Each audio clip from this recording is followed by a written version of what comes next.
FDFS stocks Tamil நேயர்களுக்கு வணக்கம். இன்னைக்கு நம்ம பார்க்க போறது கிஸ் படத்தோடைய விமர்சனம் தான். கிஸ் சதீஷ் கிருஷ்ணன் இயக்கத்துல கவின், பிரீத்தி அஸ்ரானி, பிரபு, தேவயானி, கௌசல்யா போன்ற முன்னணி நட்சத்திரங்கள் இந்த படத்திலையும் நடிச்சிருக்காங்க. பொதுவா கவினுடைய நடிப்பு அப்படிங்கிறது எல்லா ஃபேமிலி ஆடியன்ஸையுமே என்கேஜ் பண்ணக்கூடிய ஒரு நடிப்பா தான் இருக்கும். அதுலயும் அவர் செலக்ட் பண்ற படங்கள் எல்லாமே பாத்தீங்கன்னா ஒரு ஃபேமிலி ஓரியன்டட் மூவியா தான் இருக்கும். அந்த எதிர்பார்ப்பை இந்த படம் பூர்த்தி செஞ்சுச்சா அப்படிங்கிறத பார்க்கலாம். இந்த படம் பாத்தீங்கன்னாக்க ஃபேண்டசி காமெடி டிராமா ஜானர்ல தான் இருக்கு. அதுலயும் குறிப்பா இந்த படம் பாத்தீங்கன்னாக்க முழுக்க முழுக்க ஃபேண்டசி நிறைந்த திரைப்படமா தான் இருக்கு. அதுவும் கற்பனைக்கு அப்பாற்பட்ட விஷயங்கள் தான் இந்த படம் முழுக்க இடப்பட்டிருக்கு. இந்த திரைப்படம் தொடக்கத்திலேயே ஒரு வாய்ஸ் ஓவர் வருது. அது நம்ம மக்கள் செல்வன் விஜய் சேதுபதியோடைய வாய்ஸ் ஓவர் தான். அந்த வாய்ஸ் ஓவரை கேட்கும் போது இந்த படத்தை பார்க்கணும் அப்படின்ற ஆர்வத்தை ரொம்பவே தூண்டுச்சுன்னு தான் சொல்லணும். அதுலயும் அவங்க நரேட் பண்ண ஒரு வரலாற்று சிறப்பு மிக்க ஒரு காதல் கதையோடைய நரேஷன் விஜய் சேதுபதியோட வாய்ஸ் ஓவர்ல ரொம்பவே சூப்பரா இருந்துச்சு அப்படின்னு தான் சொல்லணும். சரி, படம் தொடங்கிருச்சு, இனிமே படம் எப்படி இருக்கும் அப்படின்ற ஒரு எதிர்பார்ப்பு இருந்துச்சு. அப்படி எதிர்பார்ப்புகள் நிறைந்திருந்த நேரத்துலதான் கடல் அலையில ஒரு மாய புத்தகம் ஒண்ணு மிதந்து வருது. அந்த மாய புத்தகம் பல பேருடைய கைகளுக்கு போய் இறுதியா அது கவினோட கைக்கு வருது. அந்த மாய புத்தகம் கவினுடைய கைகளுக்கு வந்தது பிறகு அவருடைய வாழ்க்கையில ஏற்படக்கூடிய மாற்றங்கள்லாம் என்ன, அவருக்கு கிடைக்கிற அந்த சூப்பர் பவர்னால என்ன மாதிரியான மாற்றங்கள் நிகழுது அப்படிங்கிறது தான் இந்த படத்தோட ஒட்டுமொத்த கதை. அவரு ஒரு கிட்டாரிஸ்டா, ஒரு மியூசிஷியனா இந்த படத்துல தோன்றினாலும் கூட ஒரு காலகட்டத்துல அவருக்கு அவரை சுத்தி நடக்கக்கூடிய விஷயங்கள் எல்லாமே அவருக்கு பிடிக்காம போகுது. குறிப்பா லவ்வர்ஸ பார்த்தாலே அவர் ரொம்பவே டென்ஷன் ஆயிடுறாரு. அதனால அவர் எப்படி ரியாக்ட் பண்றாரு, அதன் மூலம் பல காதலர்களுடைய சாபத்தை அவர் எப்படி வாங்குறாரு, அந்த சாபம் அவருடைய வாழ்க்கையில எப்படி ஒரு திருப்பு முனையை ஏற்படுத்துது அப்படிங்கிறது தான் மீதி இருக்கிற கதையோட்டம். சரி, இந்த படத்தோட பாசிட்டிவ்ஸ் எல்லாம் பார்க்கலாம்.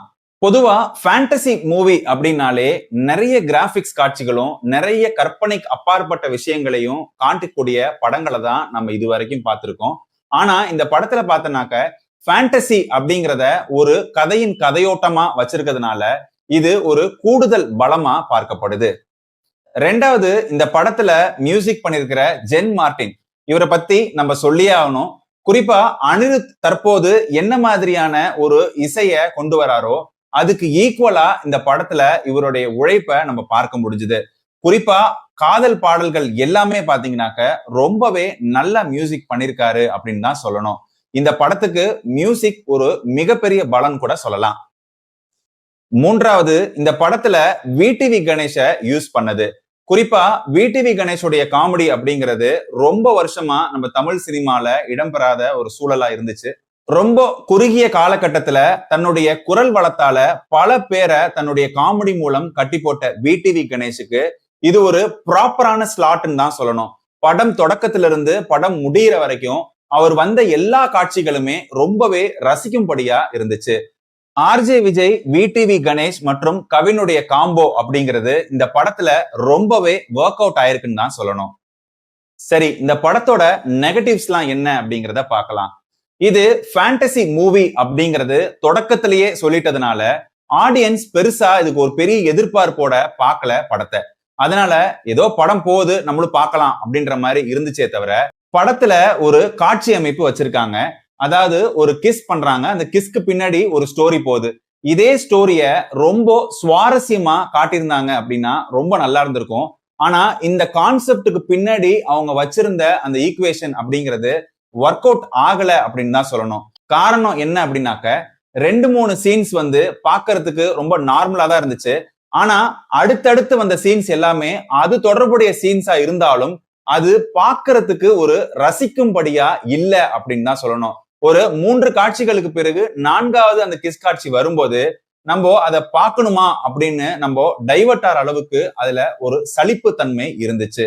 அத இயக்குனர் கொஞ்சம் மெருகேத்தி இருந்தார்னா ரொம்பவே நல்லா இருந்திருக்கும் அப்படிங்கிறது என்னுடைய கருத்து. ரெண்டாவது, அதாவது நடிகர் பிரபு இந்த படத்துல ஒரு கெஸ்ட் ரோல்ல தான் வராரு. ஆனாலும் அவரை சரிவர யூட்டிலைஸ் பண்ணல அப்படின்னு தான் சொல்லணும். நடிகை கௌசல்யா ரொம்ப வருடங்களுக்கு பிறகு சினிமாக்குள்ள வந்திருக்காங்க. சோ அவங்களுக்கான காட்சி அமைப்புமே பாத்தீங்கன்னாக்க ரொம்பவே குறைவா இருந்துச்சுன்னு தான் சொல்லணும். தேவயானியோட காட்சிகள் ஓரளவுக்கு மனசுக்கு பிடிச்சது மாதிரி இருந்தாலும் கூட கௌசல்யாவுக்கு அந்த அளவுக்கு இம்பார்ட்டன்ஸ் கொடுக்காது ஒரு தொய்வா இருந்தது மாதிரி இருந்துச்சு. சரி, இந்த படம் ஓவராலா எப்படி இருந்துச்சு அப்படின்னாக்க இந்த படம் ஒரு ஃபேமிலி என்டர்டெய்னரா இருந்துச்சு அப்படின்னு தான் சொல்லணும்.